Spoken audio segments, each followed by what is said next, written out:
understanding Russia's war in Ukraine. On the 24th of February 2022, Russian troops and tanks entered Ukraine, attacking numerous cities in a full-scale military invasion, including the capital of Kyiv.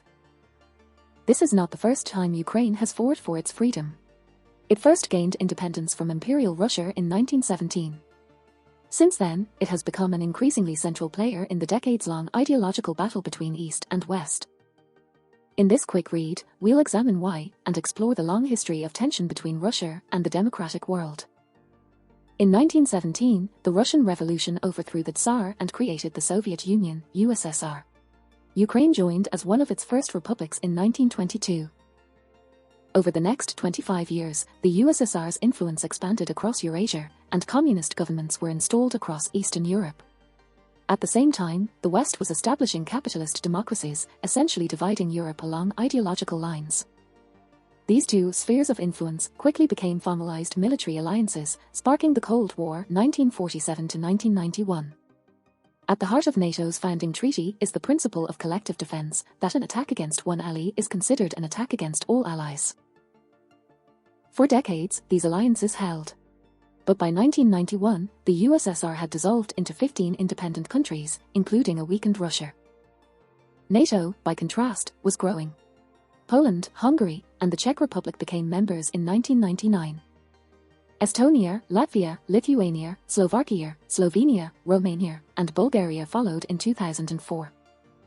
Russia itself signaled interest in joining NATO several times throughout the 1990s, but by 1999, it became clear that the two powers held irreconcilable views about the future of the post-Soviet republics.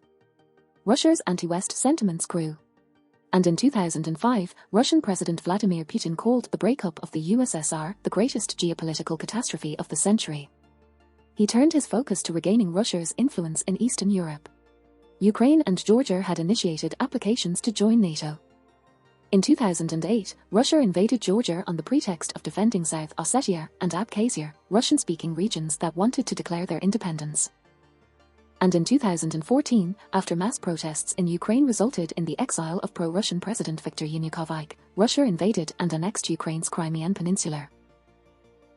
This ignited an 8-year military stalemate along the Russian-Ukrainian border. The conflict has killed thousands, displaced millions, and stalled Ukraine's integration into the West.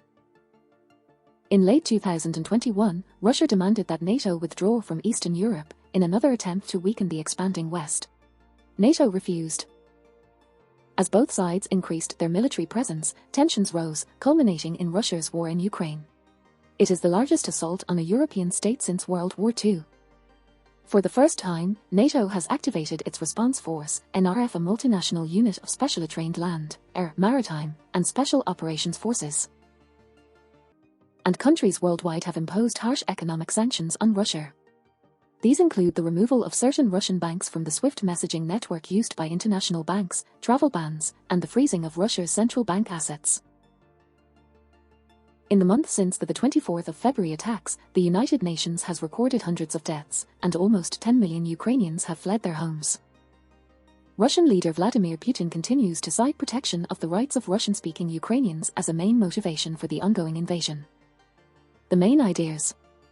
Following World War II, the ideological divide between communism and capitalism resulted in two military alliances, NATO and the Warsaw Pact.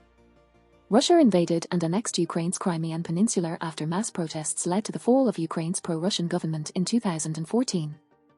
In February 2022, Russia launched a full-scale military invasion of Ukraine.